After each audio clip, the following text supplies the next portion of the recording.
Symbols are everywhere. They can appear in the form of text, they might appear in the form of logos, street signs. There's any number of places we see them. And the way we take these symbols and derive meaning from them is through a process called interpretation.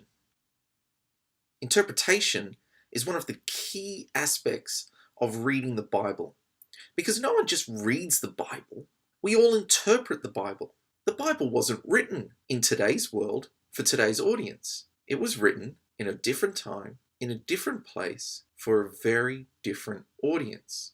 So when I interpret the Bible, I not only bring everything that helps me understand the world, I also bring a cultural and historical gap between myself and the author.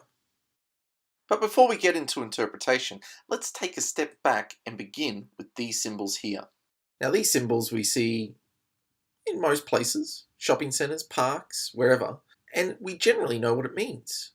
However, do these symbols mean the same thing in every culture? And what would they mean to someone from a different time period? 1,000 years in the past, 1,000 years in the future? It's hard to say. Well, the same thing is true with Scripture. When we pick up the Bible, we're picking up stories, symbols, concepts, ideas that we're 2,000 years removed from. And so reading the Bible is really a process of decoding.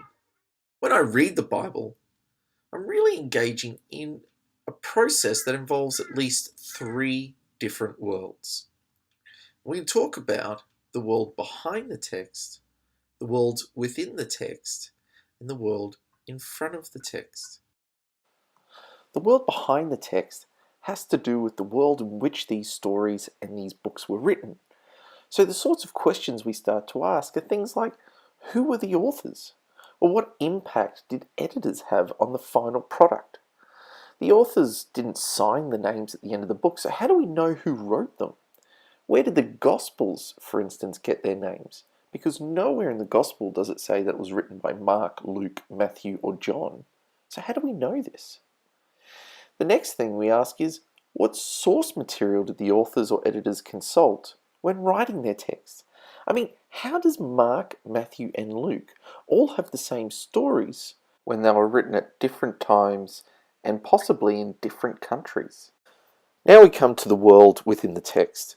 And in this world, we're essentially looking at the stories themselves, the characters, the events, the motivations, as well as how these stories were put together. The Bible is made up of 66 books, with each book containing different genres. So one question we might ask is, how does the genre influence how I read the book? So let's look at Genesis 1, for instance. In Genesis 1, God creates the world in 7 days through His Word. Now let's suppose I read that in the genre of a science textbook. What would I take away from the story? Or, if I read it in the way that most scholars today believe it was meant to be read, as a poem, how does that change what I take away from the story? As mentioned earlier, Mark, Matthew, Luke, and John use the same story sometimes, but they all make slight editorial changes. So how does the final form work as a story? And what is the author using the story to teach his audience? Our final world is the world in front of the text, and that has to do with, well, us, essentially. How we read the text, how the text impacts us today. A good area to look at is the area of feminism. As a way of reading the Bible today, the feminist perspective has really helped shape our understanding of the Bible. Feminism questions power structures, and in the ancient world, those power structures were always made by men. Let's look at the 10 Commandments. The 10 Commandments in Jewish tradition were given to Moses by God for the people, and these became part of the laws and the foundation of community within Israelite society. The final commandment says, "You shall not covet your neighbor's house. You shall not covet your neighbor's wife, or his male or female servant, his ox or donkey, or anything that belongs to your neighbor." Now let's look at the wording of that. You shall not covet your neighbor's house, full stop. You shall not covet your neighbor's wife, or your female or male servant, ox or donkey, or anything that belongs to your neighbour. So as a female reading this, it's quite clear that it's coming from a society where women are the property of men.